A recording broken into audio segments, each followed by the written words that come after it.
wants Mali to match their splendor.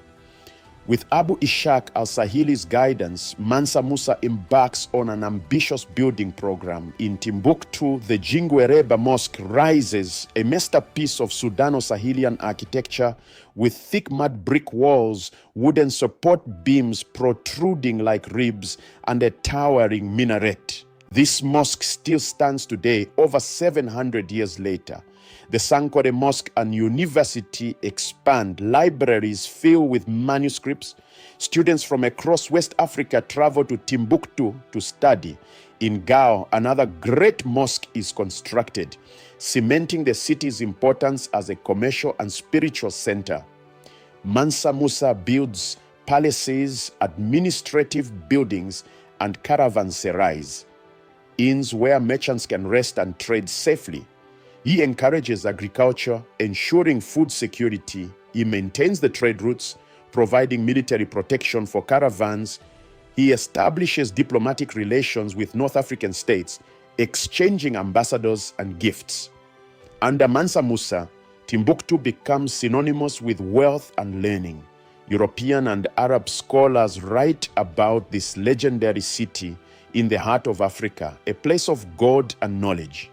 As Mansa Musa ages, he focuses on ensuring Mali's stability after his death. He appoints his son, Maghan, as heir and trains him in governance. He maintains strong relationships with provincial governors, ensuring their loyalty. He continues to support Islamic scholarship and infrastructure. He mediates disputes. He prays daily, maintaining the deep faith that defined his reign. Contemporary accounts describe an empire at its zenith, prosperous, stable, and respected throughout the Islamic world. In 1337, after a reign of 25 years, Mansa Musa dies. The exact circumstances of his death are not recorded, but his legacy is undeniable. He transformed Mali from a powerful regional kingdom into an empire whose fame reached Europe, Asia, and the Middle East. His son Maghan inherits the throne, but the empire will never again reach the heights it achieved under Mansa Musa. For centuries, European historians portrayed Africa as a backward, primitive, uncivilized place, a dark continent waiting for European enlightenment. This narrative is a lie. While Europe languished in the Middle Ages, African empires like Mali thrived. Timbuktu's libraries contained hundreds of thousands of manuscripts on mathematics, astronomy, medicine, law, and philosophy. The University of Sankore educated students when most Europeans were illiterate. Mali's administrative systems, legal codes, and economic structures were sophisticated and effective. The empire maintained peace over a vast territory for centuries. European scholars knew about Mali. The Catalan Atlas of 1375, a famous medieval map, depicts Mansa Musa sitting on a throne, holding a golden orb, with text describing him as the richest and most distinguished ruler of this region. But later, as Europe colonized Africa, these truths were buried. African achievements were erased from history textbooks. The narrative shifted to justify exploitation. Africans were painted as savages needing European civilization. Mansa Musa's story destroys this myth. His Mali was wealthy, educated, and organized, a beacon of civilization in its time. One of Mali's greatest secrets was the silent barter system used by the Wangara merchants to trade gold. The gold fields of Bambouk and Bouré were hidden from outsiders. To protect these sources, the Wangara developed a system of trade that required no direct contact. Merchants from the north would arrive at designated trading spots. They would display their goods, salt cloth, horses, and beat drums to signal their presence. Then they would withdraw out of sight. Wangara traders would emerge, examine the goods, and leave gold next to items they wanted. Then they would withdraw. The northern merchants would return. If satisfied with the amount of gold, they would take it and leave the goods. If not, they would withdraw again, and the Wangara would add more gold or remove it. This process continued until both parties were satisfied. No words were spoken, no locations revealed. The Wangara gold sources remained secret for centuries. This system demonstrates African innovation and economic sophistication, a peaceful, efficient method of trade that protected valuable resources while facilitating commerce. History often forgets women, and Mali's history is no exception. But women played crucial roles in the Mali Empire. Queens and royal women wielded significant influence. Mansa Musa's senior wife managed the royal household and advised on important matters.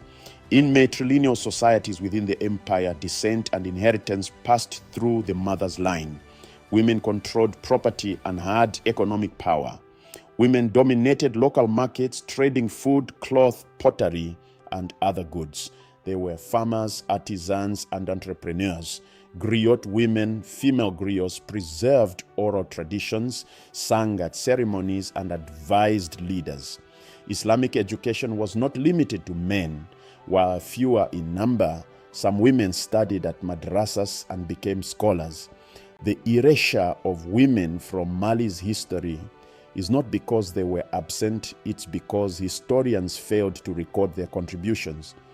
Reconstructing their stories requires reading between the lines, listening to oral traditions, and acknowledging the biases of written sources. We cannot discuss Mali without addressing slavery, a painful and complex topic. Slavery existed in the Mali Empire. Enslaved people were captured in warfare, sold by other kingdoms, or born into servitude. Mansa Musa's caravan included 12,000 enslaved people. However, slavery in medieval Mali differed significantly from the transatlantic slave trade that would later devastate Africa.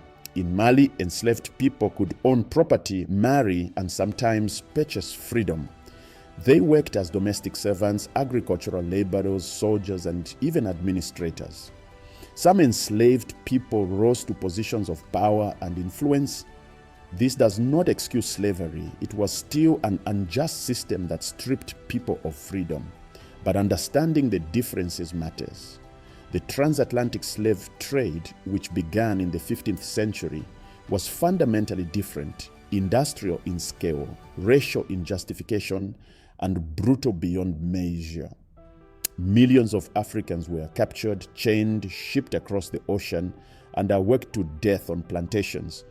Mali's internal slavery was wrong, but it was not the racialized genocidal system that colonialism brought. This distinction is important for understanding African history without excusing injustice. Mansa Musa's death in 1337 marked the beginning of Mali's slow decline. His son Magan ruled briefly but lacked his father's strength and vision. He was succeeded by his uncle Suleiman, who maintained stability for a time. But internal conflicts arose. Provincial governors grew powerful and independent. The empire fragmented. External pressures mounted. The Mossi kingdom raided from the south. Tuareg Berbers attacked from the north, eventually capturing Timbuktu in 1433. The Songhai Empire, once a vassal state within Mali, grew powerful under leaders like Sunni Ali Bey. In 1464, Sunni Ali began conquering Mali's territories, establishing Songhai as the new dominant power in West Africa. By the 16th century, Mali had shrunk to a small kingdom, a shadow of its former glory. The reasons for decline were multiple: succession disputes, overextension, loss of control over trade routes, and the rise of rival powers. But Mali's legacy endured. The cities it built, the trade networks it established, and the intellectual traditions it fostered continued under Songhai and beyond. Mali's economic impact on the medieval world cannot be overstated. West African gold fueled the economies of Europe and the Islamic world. Without it, European kingdoms could not mint coins, pay armies, or conduct trade.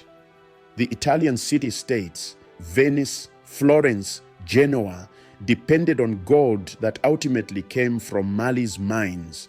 The trans-Saharan trade routes that Mali controlled connected sub-Saharan Africa to the Mediterranean, creating a global economy centuries before European colonial expansion.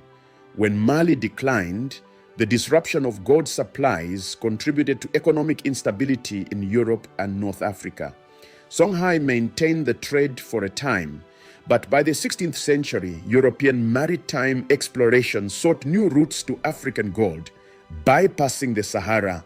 The slave trade that followed was in part driven by Europe's desire to control African resources directly, including gold, ivory, and human labor.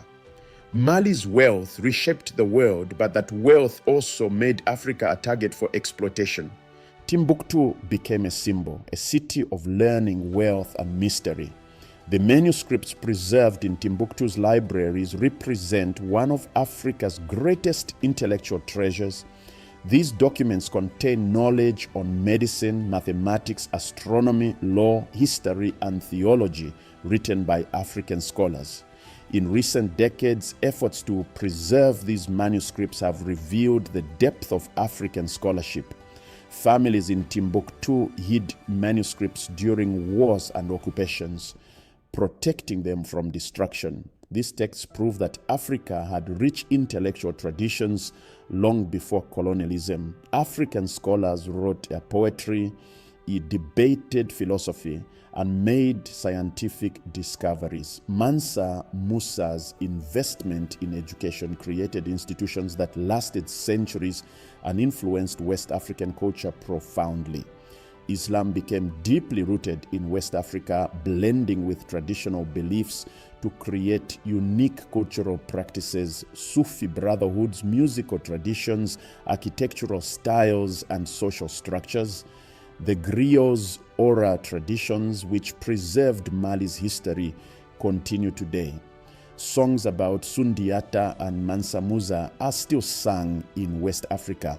Mali established a model of governance, centralized authority balanced with local autonomy, laws that protected trade and maintained order, and diplomacy that built alliances.